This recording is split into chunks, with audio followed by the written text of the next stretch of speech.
It's a statement game, ladies and gentlemen. This is what it means. Ravens, Chiefs. We're going to talk about it. Stay tuned. Let's go.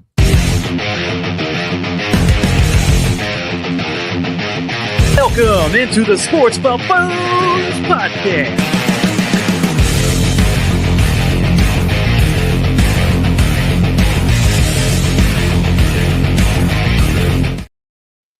Girls of the world, welcome on in back again once again to the Sports Buffoon Studios here out of somewhere in Kansas, at least. Thank goodness.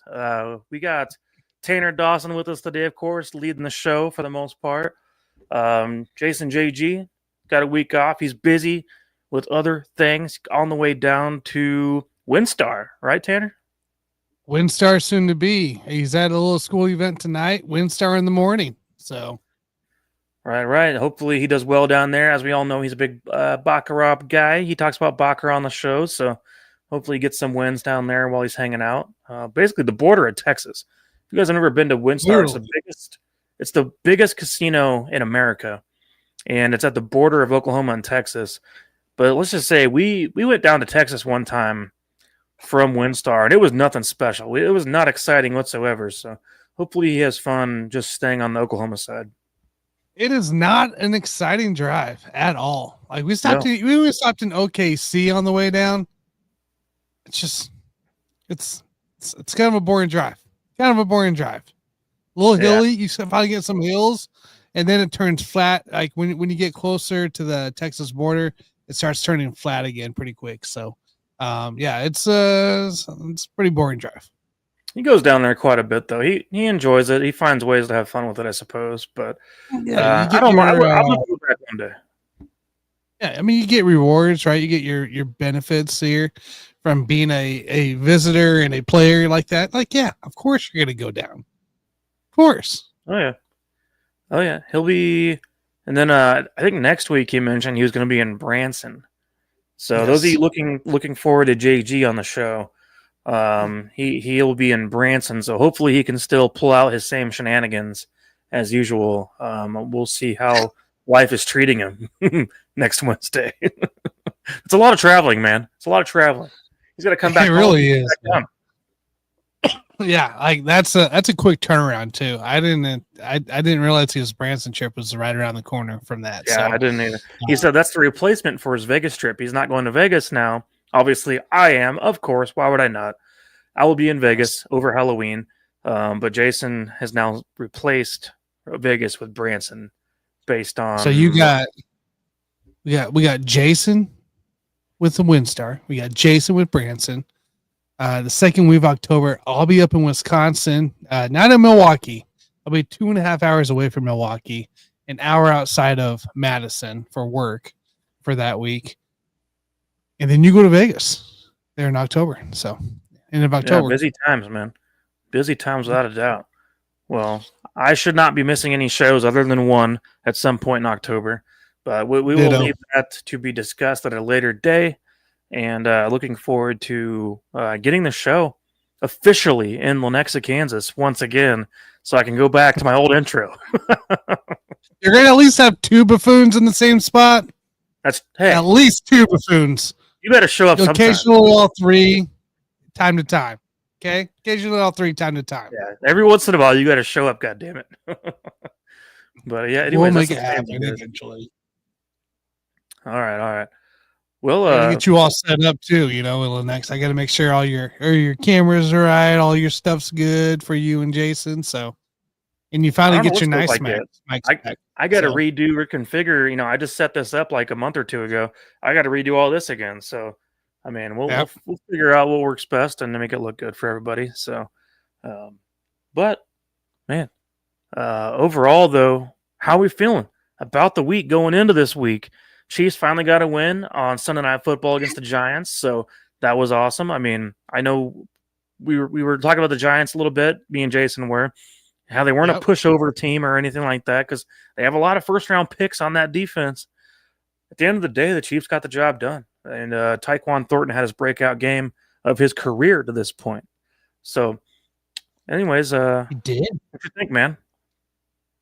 I'm not feeling as bad as I was going into the Giants game. I can tell you that much. You kind of saw the defense capitalize right on some bad plays, forced some bad throws. The defense is looking better and better, I feel, each week since week 1. I don't have as many, I'm yelling at these guys. A couple guys did get hurt there, Cook and Watson. But I feel I haven't looked at the injury report. I've been a little too busy with work, but I don't think I've heard anybody going IR or anything potential like that from that side. Am I right, Mike? Yeah, that's not the case at the moment. So everything seems to be okay with Cook and all that. In fact, Andy Reid after the game even came out and was just talking like there wasn't anything significant to really worry about with those guys. So, and Cook came back in the game, as a matter of fact, I believe. Yeah, he did against the Giants. He but did. The main thing this week, obviously, that we're looking at is Xavier Worthy practicing full today and stuff like that. So, I mean, that's good for the future at least. But the previous game, I got to see something finally from this team that I've been looking forward to a little bit. They got a little bit more pressure. It seems like Chris Jones, was getting in there a little bit, got a half a sack. And they locked. Russell Wilson couldn't do anything. And I know he's an older player at this point, but the week before, he just had 400 and something yards passing. Obviously, the Chiefs did something right. And Malik Neighbors didn't do a goddamn thing all game, who is one of the supreme receivers in this league, who they love to target 12 to 15 times a game, did nothing against this past defense, which is awesome to see. Yeah. I mean, that's the biggest part I saw was Neighbors was not he just couldn't get anything going. It was an overthrow because the coverage was good. There's disruptions with it. Overall, I mean, the secondary did what they were supposed to do, and there was to be aggressive, but get in the faces. And Chris Jones did get a full sack. He got credit with a full sack for this one. So Karlaftis also with the sack. Couple guys getting in there. The pass rush was there. The run game wasn't completely, having to be worried about a run game. The Scatterbo, despite that massive hit he took into Menahue, that was a block.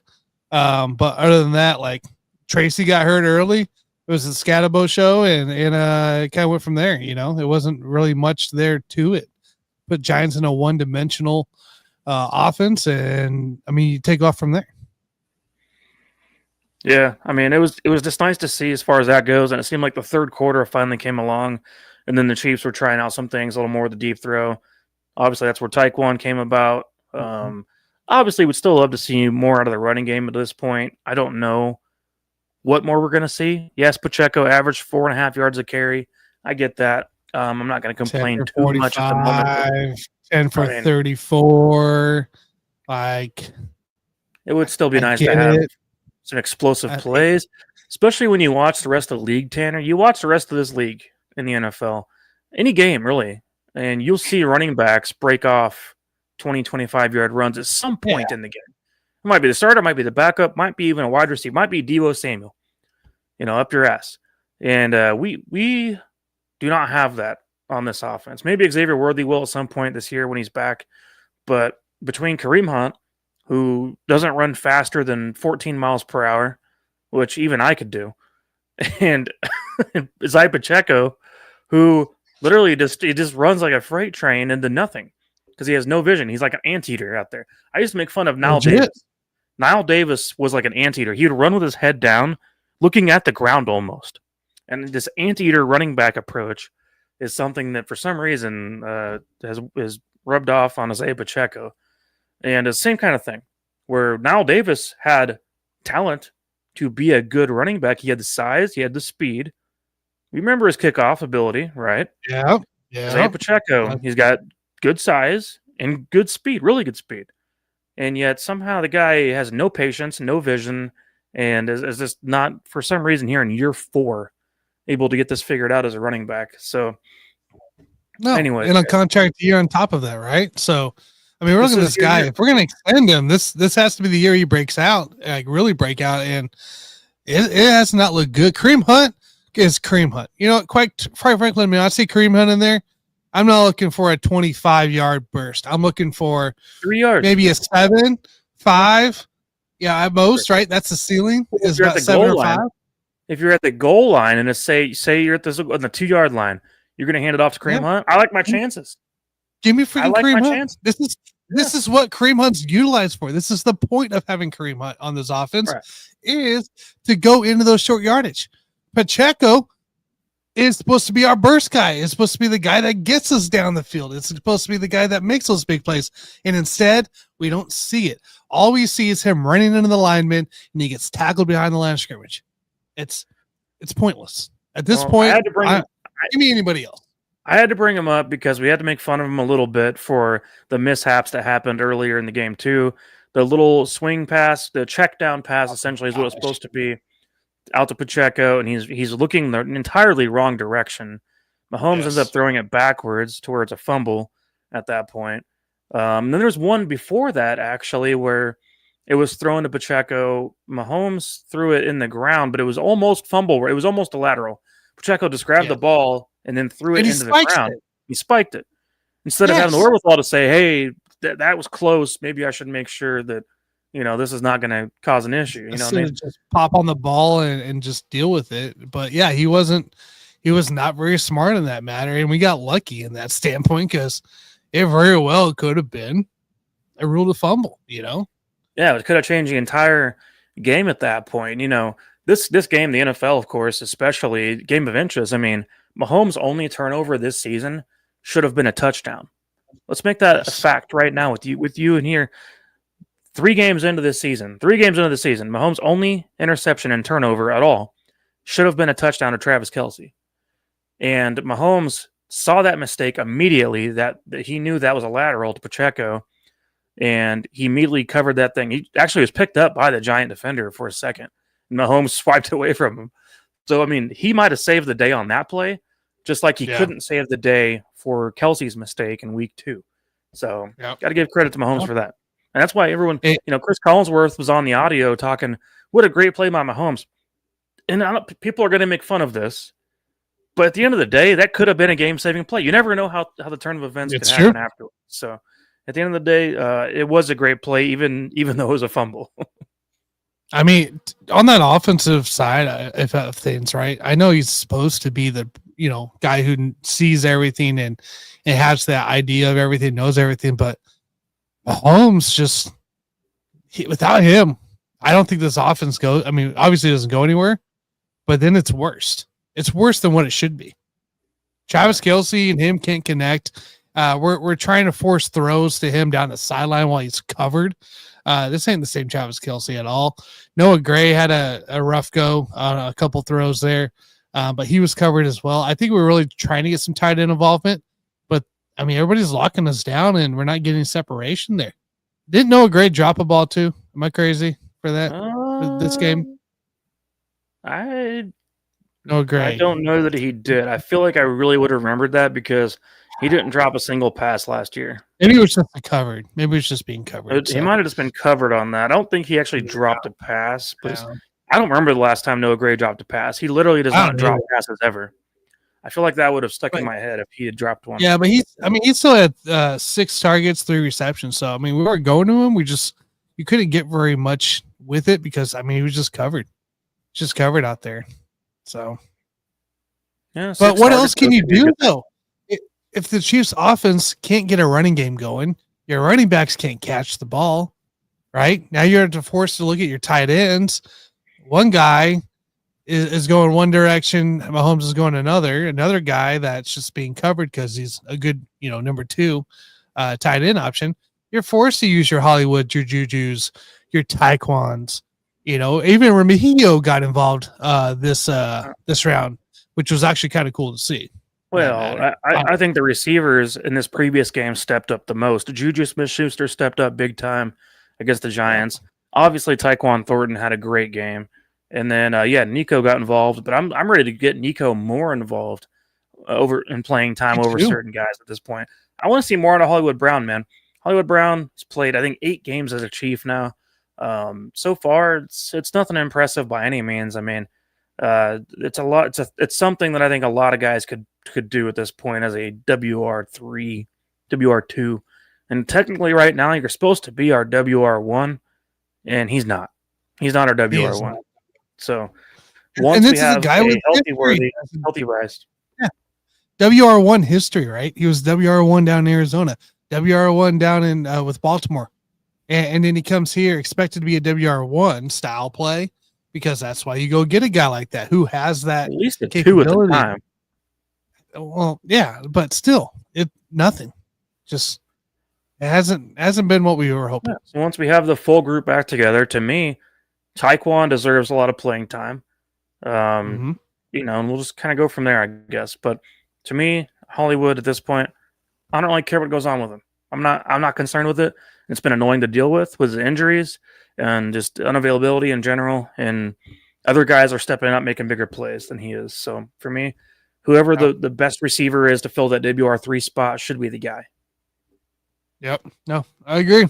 There. Let's talk about a little concern that we have going in some big games, aka this one coming in. But is it time to worry about Booker? It's time to worry about Booker. No, it's funny to a degree. What's going on with Booker right now is very similar to what went on with him about 4 years ago. He had a very similar problem for a while, and he was missing a lot of easy kicks, and that seemed to be the biggest issue. And he's right back to that same thing again. I'm not worried about him by any means. He to me is still the best kicker available that we could have on this roster. There's not anyone out there that I'd rather have a kicker than him. And so we got to deal with some of the ups and downs. The guy has made many game-winning kicks for us. He's reliable when we need him most of the time. Does he miss the easy kicks here and there? Seems to be the case, especially extra points. For some reason, extra points are a big problem with him. But I'm not concerned. I'm not worried. I mean, wasn't it just week 1 in Brazil, Tanner, where he booted a 62-yarder off of like a 15-second setup? I mean, the guy is talented as hell, of course.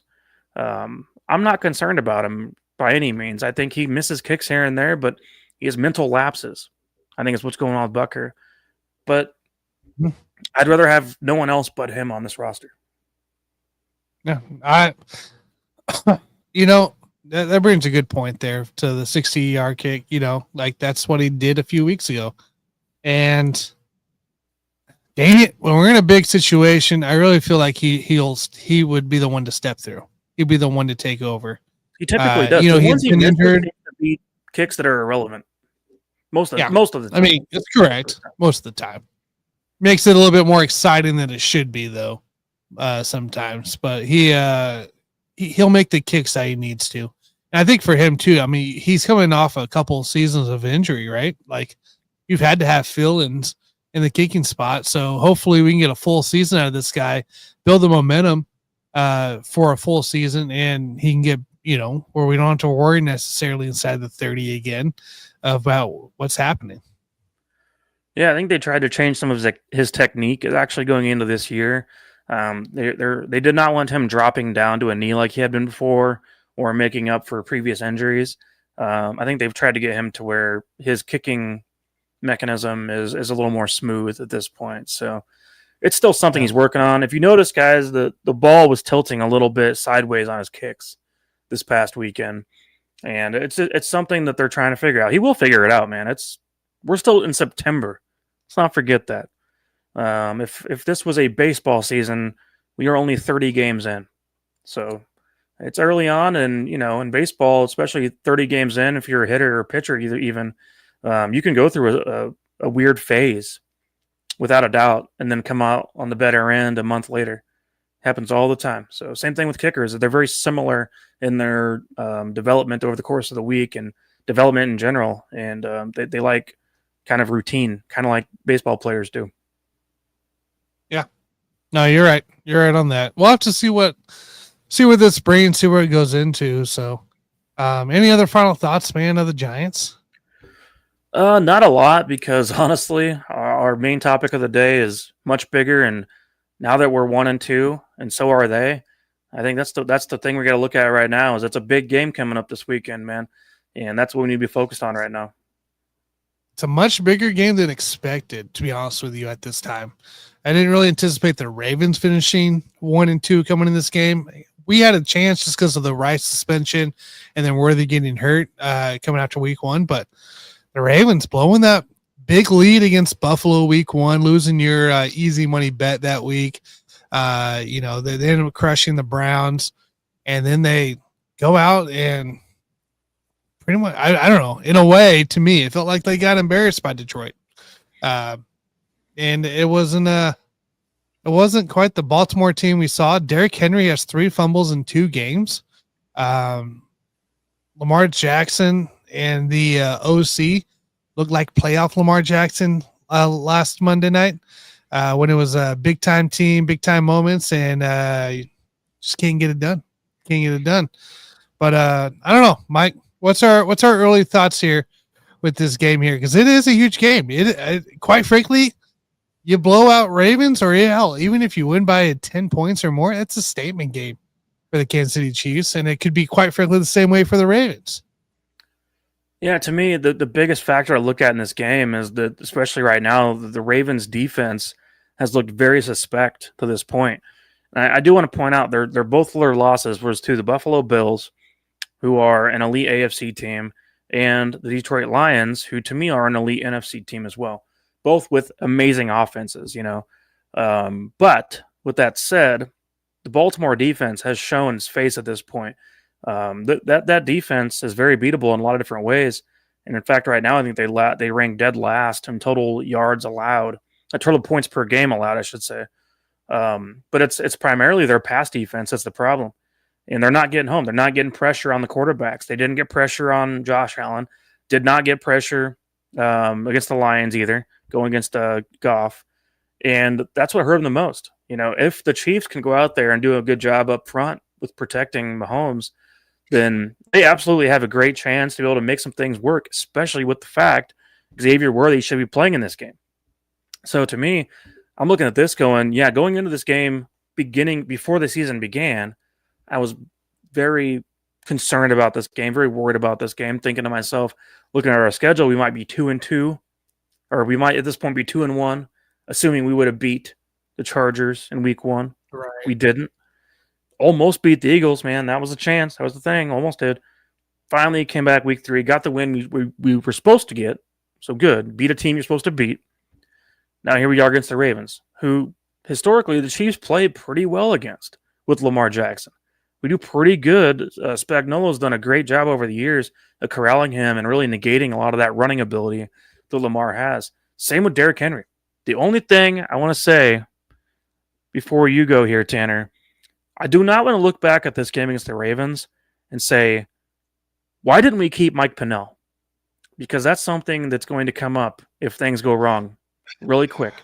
If Derrick Henry goes out there and he's pissed off about his poor, fumbling, obviously he's still running great, but his fumbling he's had over the last 3 weeks and runs all over our ass up the middle, because I do think our inside is very suspect. We're going to look back at this game if Derrick Henry has 125 yards and say, man, Mike Pennell would have been sure hell nice to have in this game, wouldn't he? Because he was the one guy the Chiefs had, especially back in 2019 against the Titans, who could stop Derrick Henry. And over the course of his career with the Chiefs, Mike Pennell, which has been off and on, by the way, the times we brought him back was because we knew we could stop Derrick Henry. Well, Mike Pennell's gone, and he's with the Bengals and, doing his own thing at this point. He's over our dumb asses by bringing back Derek Nottie to replace Mike Pennell. Do not let me look back at this game and say, do not let me look back at this game and say, where was Mike Pennell? It would have been nice to have him. Thanks, Brett Veach. So, anyways, that's my main thoughts at the moment. This is why you brought back Nottie to have the run game guy.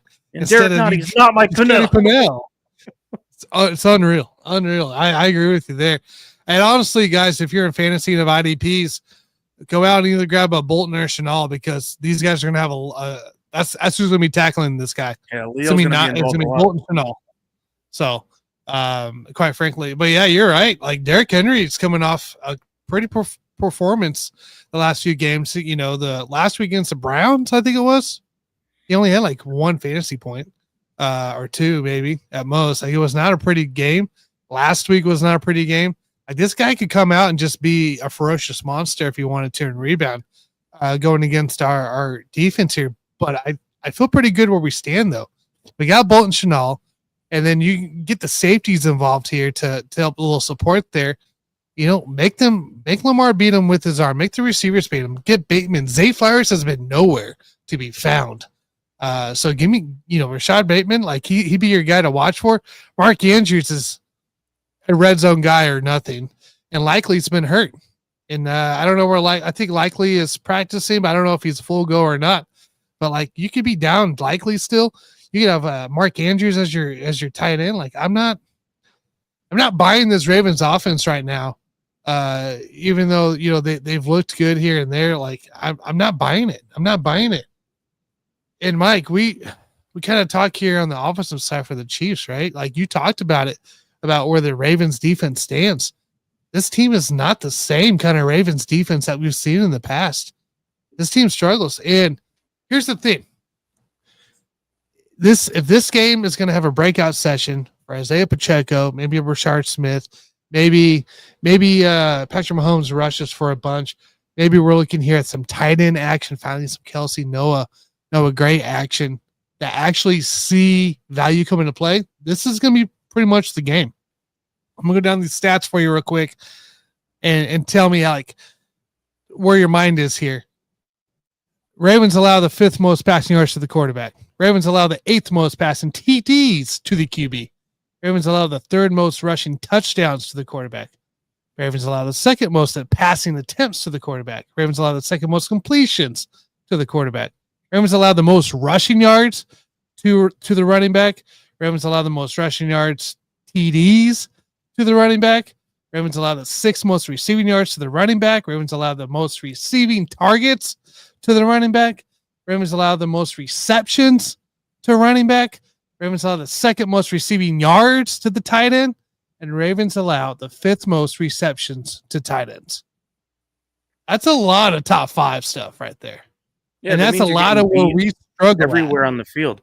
I mean, that literally means all three tiers of a defense is getting beat in different kinds of ways. I'm saying up front, your linebackers and your secondary are all getting beat in different kinds of ways. That's what's going on with the Ravens right now. And I mentioned earlier about the pass rush for the Ravens. It ranks bottom 3 in the NFL right now in sack percentage. So something else to just keep in mind, man. And I know they faced, as I said, Josh Allen and Jared Goff. Now they're facing Patrick Mahomes. And so it's not like we're taking anything away by any means. It's that, this could be in a lot of ways for the Chiefs offensively if they can get Xavier Worthy working and, involved in the right ways to where you're not going to find him trying to go up and make a highlight reel snag down the field. He could be definitely a huge weapon for this offense with the speed alone. So I'd be really curious to see the way he's used on the field, assuming he's playing. Right. Yeah. And we, just so you guys know, we do allow the 2nd most rushing attempts to a quarterback. Justin Herbert ran all over us. Jalen Hurts didn't really run all over us. Russell Wilson did it. So, like Lamar Jackson, we know he's going to make his plays, but he's also going to try to speed us more in the air like he always does come into play. So, I would just say Spagnuolo's historically done a good job against Lamar Jackson as far as containing the run game for the most part. Lamar's going to have a few here and there. That's always going to be a thing, man. He's the greatest running quarterback in the history of this league. Yes, even over, Michael Vick and Randall Cunningham and Steve Young, of course. But with that said, as far as corralling him to a degree, Steve Spagnuolo's always done a good job. He's going to have a plan in place, I think, to keep him at least somewhat in the pocket. Correct. And I bring up those stats for the reason is what we just talked about in the Giants game. Where's our struggles the most? The running backs and the tight ends right now. Like for an offensive side here, I know the wide receiver game's wide receiver. We got a guy coming back. We've been making pretty much do. Like it's fine. But the running backs and the tight ends, if we're going to have a game from these guys to get a little breakout, get some confidence into play, this has to be part of the game. This has to be part of the game plan to beat the Ravens. Plain and simple. Yeah, this could be a get-right game for the offense in a lot of ways. This could be the game where things open up a little bit. And I was looking at kind of the yards per play this year too. Funny enough, guys, you guys wouldn't believe it, based on the way week 1 went down, of course, but the Chiefs defensively, yards per play allowed, was actually better this year so far than it was in 2024. It was 2024, they finished the season at 5.3 yards per play allowed, and right now they're at 4.9. So just, obviously things average out over the course of a full season.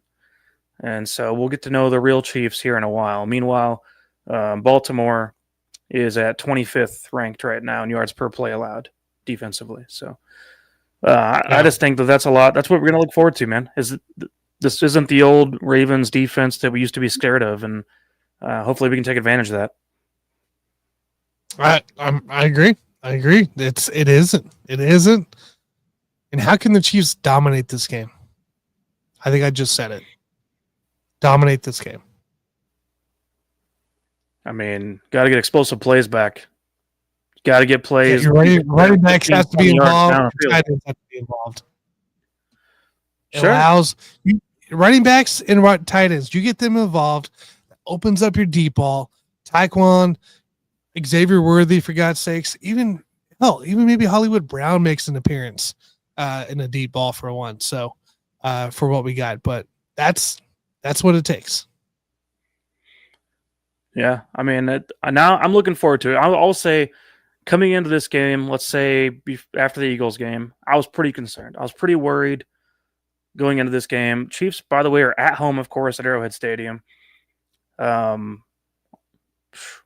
starting to feel better about it as time's going on. I'm starting to feel like we can get this thing figured out, especially against the Ravens defense, who this year has shown that they can be beat.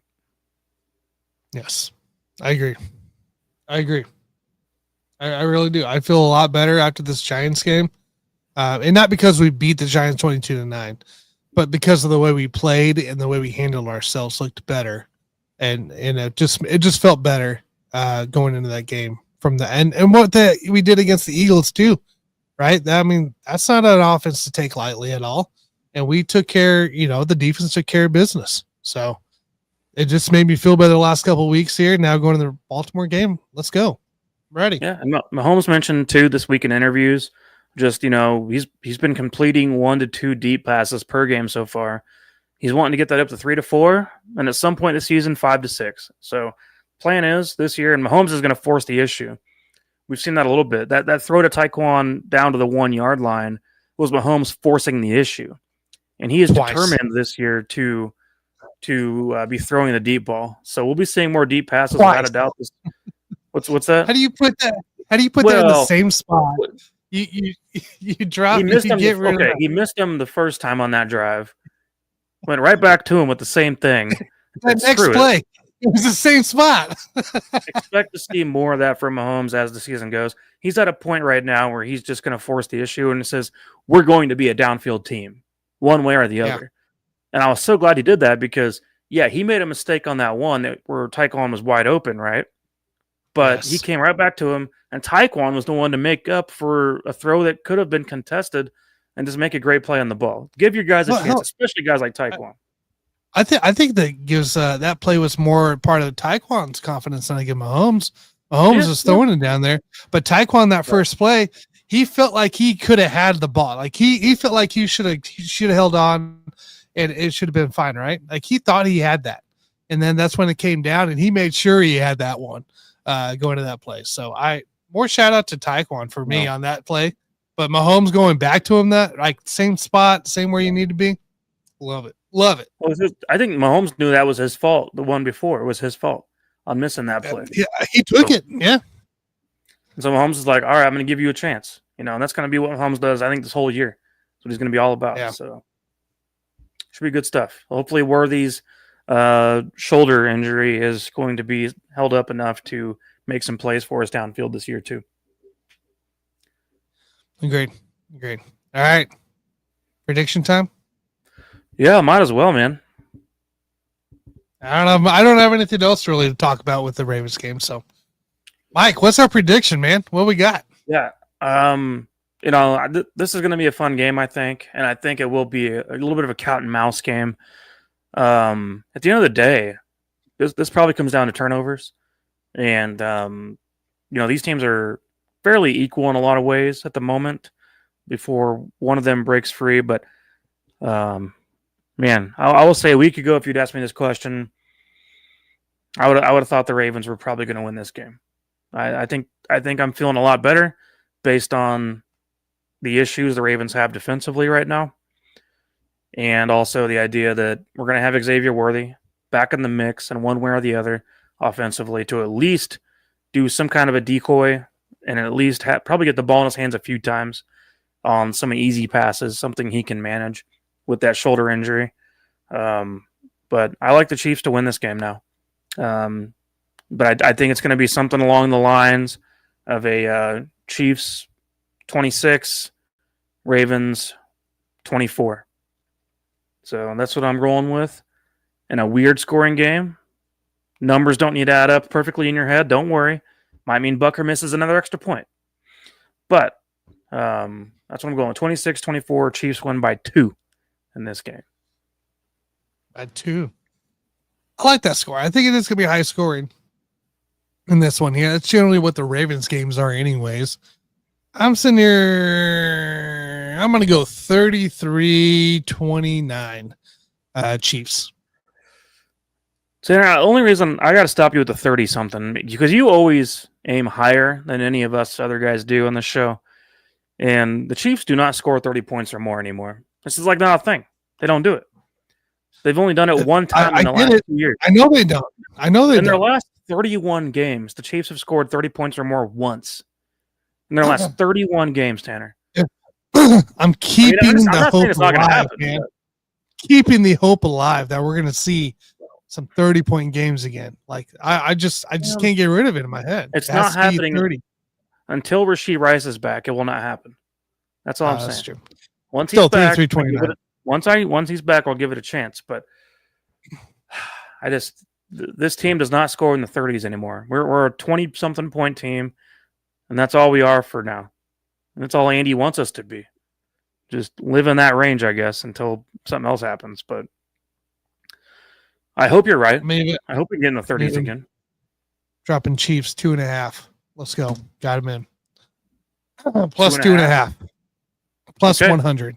Yeah, I love it. Like I said, they're going to win by 2. So it seems like a good selection to me. So yeah, let's do it. So hey, I feel good. I feel good in this game here. Hopefully, we feel good next Wednesday. I gotta get my how about those Chiefs out here making that pick. Oh, mine's in the car. I got mine. I gotta get set up behind me. I got 2 of these. I got one still in the baggie. This is going to Mr. Dad whenever I go to Vegas. The end, man. Towards the end. So, shoot, what else we got, man? Easy money already? I think we're already at the easy money here. By the way, what's your take here? Is it too early for Dart? Too early? Too early for I think that's maybe slightly too early. It's also a little bit emotional by the Giants to make that choice that way. Obviously, they heard the fans, in New York the other day, how excited they were whenever Dart would get out in the field for even the most basic of play calls. So obviously the Giants fans are excited about the idea of Jackson Dart, but Russell Wilson, it was just 2 weeks ago. He had 400 and something yards passing. Just because you go out against the Chiefs and you shit the bed does not mean you should just immediately bench the guy. I think that Dart probably needed a little more time. Personally, I don't think it was time for that to be that quickly. I know people on the radio today were especially talking about it, and especially Carrington Harrison. He doesn't believe in letting quarterbacks sit. He mentioned that today on the radio. He loves them playing, dude. He wants you to go out there and play immediately. And it depends on the team you have. To me, if you are a bad team, a bad organization, you should not be forcing your rookie young quarterbacks into also a bad situation. Let them sit and develop while your organization is still figuring out how to be worth a shit again. And, that was the problem with Geno Smith going to the Jets back in the day, was that you got this guy in there, second-round pick, who clearly had enough talent to be a starter in this league, but didn't have the development and didn't have the team around him yet to be successful. So of course he's going to fail. The Browns have done this 100 times now. I don't even need to go over all the examples, but and the Giants are a team right now who are very similar in that boat. You're 0-3. Yes, you have some talent offensively, a little bit. Got a few guys, but probably just enough guys to also fail if you're a young quarterback. And I don't think personally that I would put Dart in there yet. That would just be my take on the situation. And I'd let him develop probably for another month or two. Like last year with Michael Penix Jr. and the Falcons, I felt like that was an okay time to put him in with the way Kirk Cousins has started to fall off and had some really horrible games at different points in that late part of the season. Penix Jr. going in at that point to me made more sense. Where you're doing it in September, if you're the Giants, you might as well start a Dart from week 1 in that case. I agree. Hey, I'm going to show you something here. I caught it in wind here. This is his Gruden take here. That we all love Gruden, right? We all love Gruden. This is one of my favorite clips. I'll pop it up here. Should have sound. Let me see your snap count. Let me be honest with me, because I see at USC, I see this guy. Yeah. Go ahead. You ready? Yeah. No, I want to hear the snap count. Yeah. Really? Every time? Every time. Do you have like a dummy clap or anything? Yeah, we call it purple. What's that? No shit. Yeah. For 3 years, you've been clapping. I think I could do that. Let me hear it. No, I ain't doing it. Yeah, that's funny. But I miss the Gruden quarterback camp, and I'm glad it's back, just in a different way, So, but yeah, I remember seeing that clip of Dart doing that stuff. I can just see Gruden sitting there like, this kid's for real. He's actually telling me this is what he does. He couldn't believe it. Well, he didn't realize that some college coaches are teaching that now, like as a simplified way for a snap count. I mean, I told you the other day when I was in high school, I played against the deaf and blind kids. That would have been their snap count.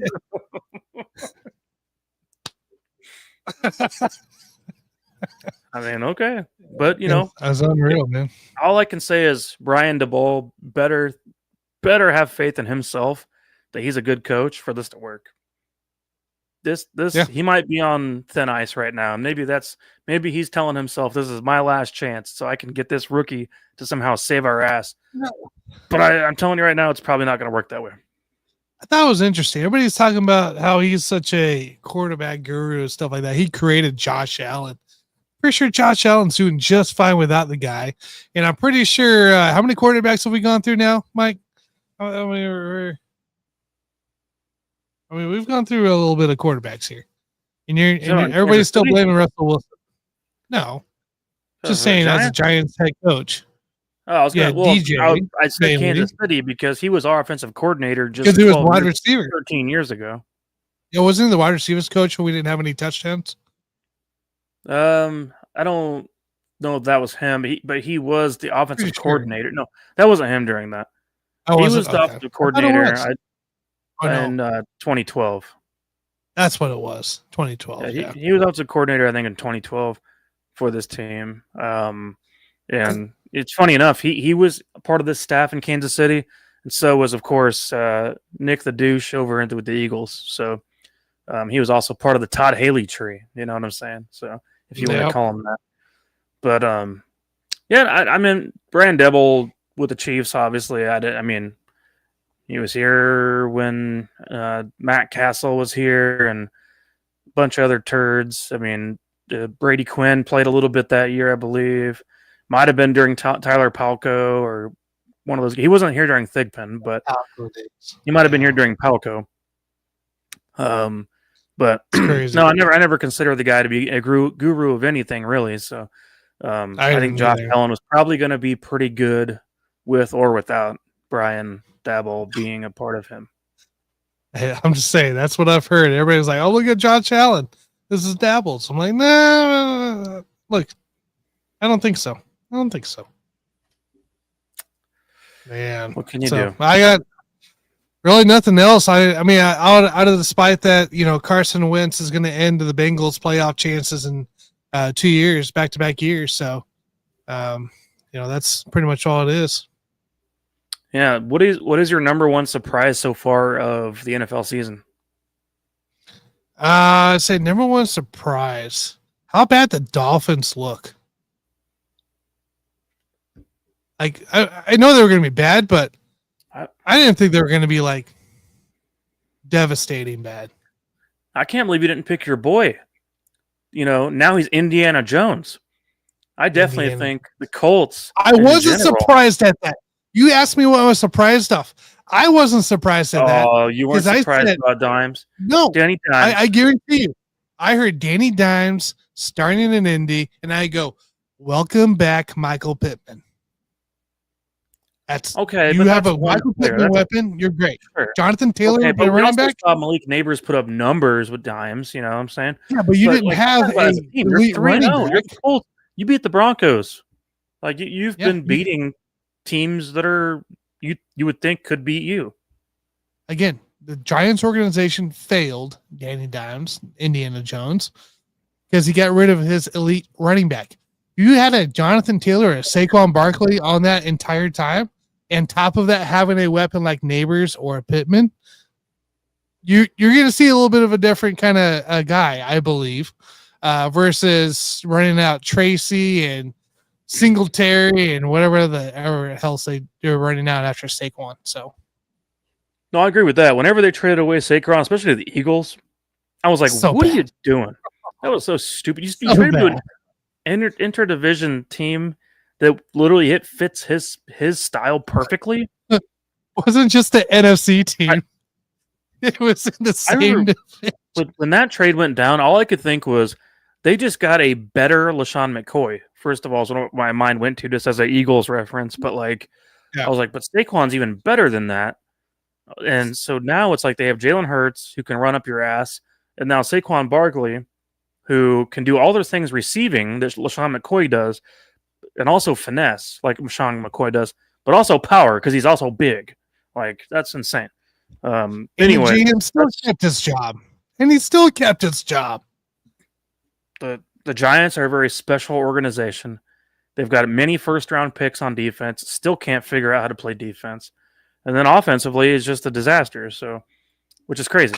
But here we are as Chiefs fans right now, trying to find hope for the rest of our season based off of a nice win against that team. So, I agree. They gave us hope that we could beat the Ravens this coming week. So that's the plan in our eyes right now. I just couldn't believe it, man. Just couldn't believe it. So, all right, let's get to it, man. Let's get to it. It's time for the easy money bet of the week. Time to do better.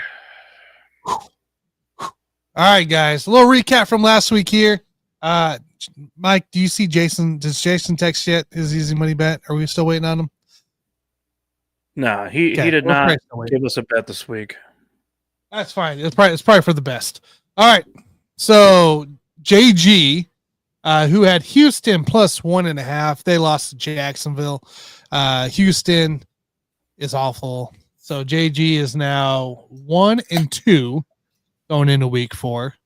Mike, you had a loss as well. You had the Giants plus 6 against the Chiefs, and that was a 22-9 score there. That was your only bet you had last week. That puts you 0-1 there for week 3. That puts you at a 1-4. 1-3. Rough beginning, man. 1-4. 1-4. I've never been under 500 on this show ever. You're at a 20% easy money bets, so I need a lot to make up here. And then myself here, we had 2 bets. We had James Madison minus 10 covered easily in the second half there against Liberty. So we got that dub. And then the Bucks. By the way, I still can't believe what I saw from the noon games. We had not only the Bucks who were setting up to kick to cover the 7-point spread I had, but then that gets blocked, returned for a touchdown. And then we watched Jordan, Jordan Smith or whatever, the Eagles D tackle, run up the gut there, and essentially take that to the house. Jordan Davis, thank you, to the freaking end zone there for the dub for Philly. They pulled the win against the Rams. Who would have thought back to 2 returns there within NFL Sunday like that? But it is what it is.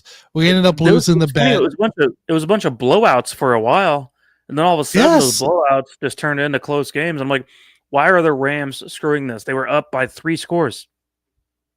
The Bucks were up by 3 scores as well. And then the Jets came back, scored 14, 21, no 20. Damn, was it 21? All I know is my boy Baker Mayfield said, "Screw that! I'm gonna win this game," is what he said. Oh, he won it for he took care of business 2 weeks in a row, man. Baker was put in a position offensively to have to drive down the field to at least tie or win the game, and won both times. Baker's committed, man. So going in the fourth quarter, it was 23-6 going in the fourth quarter. Jets scored 21 points. The Bucks scored 6. I mean, I don't know what they're doing out there. Maybe Greg Robinson's their defensive coordinator now. I don't know what's going on. Right. I don't get it, man. I don't get it, but it is what it is. Finished 1-1. Once again, I am 3 for 3. This puts the Buffoons total at 5. Not even nice. Not even a nice score, Mike. It's 5-9 at a 36% win percentage.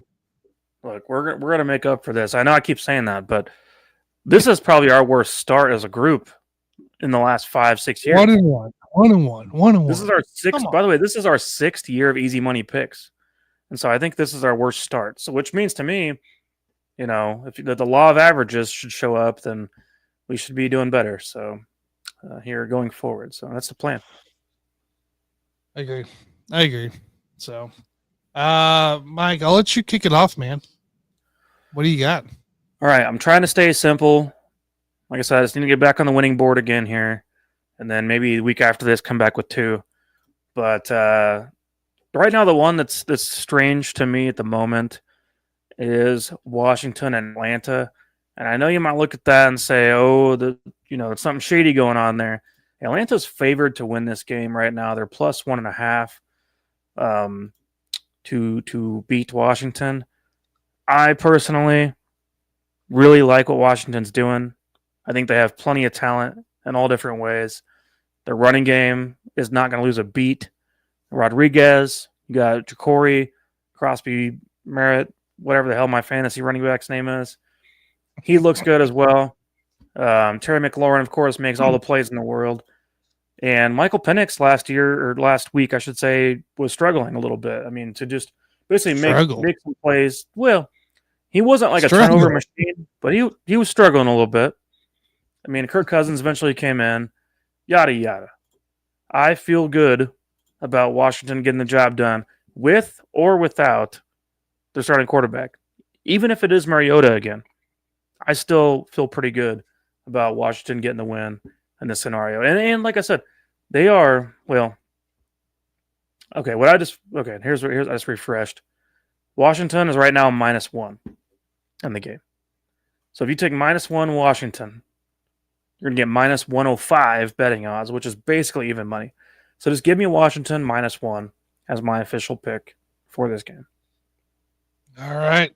Washington -1. Possibly no Scary Terry. Last I heard, he was going in for another consultant, but I wouldn't be too worried about it. If no Terry, I wouldn't be concerned still. Well, be okay. They have enough other weapons on offense to get the job done. Let's see here. JG has Houston -7. No way they go 0-4 against Tennessee. I'm playing, guys. We're not. I was going to say that I missed anything. No, I was making fun of JG. No way they go 0-4. This team's too good for it, and it's at home against Tennessee. But we won't put that down for him. Pick Houston every week. So I'm just going to put it down. All right. So for myself here, I don't like any of these really spreads or anything. I haven't had a chance to take in player props for NFL. So we're going double college this week, guys. Double college, which are the ones I've been winning. So I guess we'll take it. We're going to go ahead and look here. We're going to start at Tennessee. Tennessee is going to Mississippi State. Mississippi State here has a decent record. But now it's SEC play. Tennessee's coming off that loss to Georgia. They're going to have a little bit of fire with them here.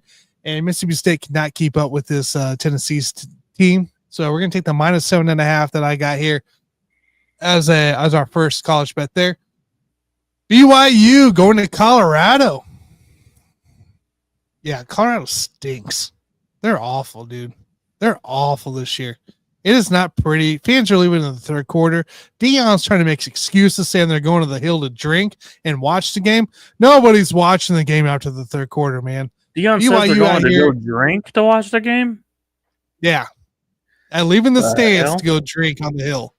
I don't know, whatever that means. Because they're bored of being in the stadium. That's probably why. Yeah, because they stink. They're awful. Well, yeah, if you're like, well, better to do, let's leave the stadium and go drink somewhere. BYU's still a really good team here for the Big 12 side of things here. And I'm taking them to win. It's only 6.5 point spread. It's getting no respect here. Give me BYU -6.5 as our second easy money bet of the week here. So we got Tennessee -7.5, BYU -6.5, and we got Mike here with the Washington over Atlanta at -1 for Washington. So, yeah. All right. Can you bet on the odds yet of whether or not Deion stays in Colorado one more year? Because I would love to take the under on that. No, there's no future there yet. No future. Because that should be. Because he's not saying that. He's done. He's done with that school after this year. He's going to literally.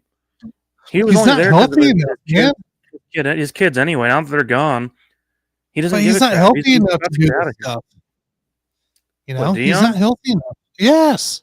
Well, okay, but he thought the NFL was going to want him at this point. He thought someone in the NFL wants to have him on the staff, but he's not an NFL coach. I can tell you that right now. He's not an NFL coach. No, and he can't do it. He can't do it from just his health wise. Like he missed part of the early season stuff or preseason stuff there for Colorado because he had an emergency 2-3 week hiatus, surgery and potentially like a life threatening event. So he might have to get his foot cut off again. And as he already has his toes, now it's his foot. So the guy's just not healthy enough, I don't think, to do it from the sidelines, maybe from like a booth position. But you know, the guy, he's good for football. He loves football. We all know he loves football. Like that's why he's still around, but I just don't see it being good for him at the moment. So, but either way, though, they stink this year. So I'm looking at that's why I got him. It's just bad. I just want to bring it up because we talked about earlier John Gruden. If you guys have not found John Gruden's YouTube channel, definitely check it out. Literally just type his name into YouTube. The guy spends hours upon hours breaking down like every game just about. And I haven't even looked at it yet, but probably not out yet. But once he covers the Chiefs versus Ravens game, I guarantee it's going to be at least a 35-minute video of him breaking down position by position, play by play of what he thinks is going to happen. Basically, it's a fun watch if you're a football nerd, and he makes it fun. The guy's got a lot of energy.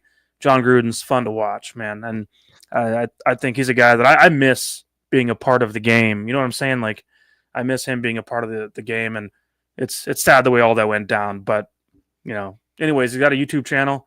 If you guys have not seen that, type his name up top in YouTube, and you will find a very fun football-only based channel where he just breaks every freaking game down. Man. He has the whiteboard. He's writing on the whiteboard. He's doing everything. It's truly an awesome time. If you want a breakdown of a game, that's the spot. If you want a 1 hour breakdown of each game, he's got it for you. Oh my gosh. He has to have like 4 editors or something like that, 4 or 5. Because I don't know. Get it out I think he loves it, but I'd be tired by that. I'd be like, I need a week off after that last one. You know this guy loves it, man.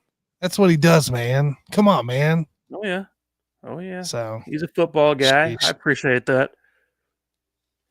All right, final 45 seconds. Whenever he was a Raider, it was still hard to hate John Gruden. You know what I mean? Because I could tell the kind of person he was, and especially when he was in the booth and commentating and did the quarterback camp stuff and all that. It's like, man, this guy's cool. This guy's my kind of guy. We could talk football for hours on end if we wanted to. All right, man. Well, Anything else before we get out of here?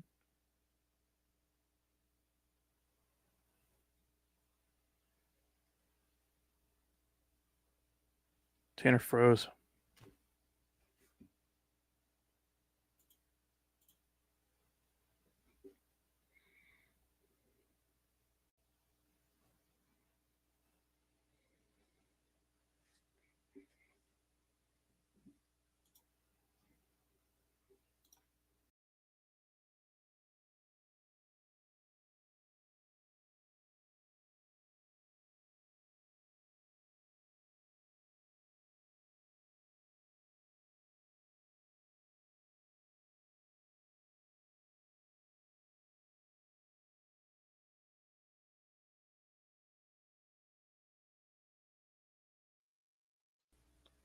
I made it back. What the hell happened? I lost connection.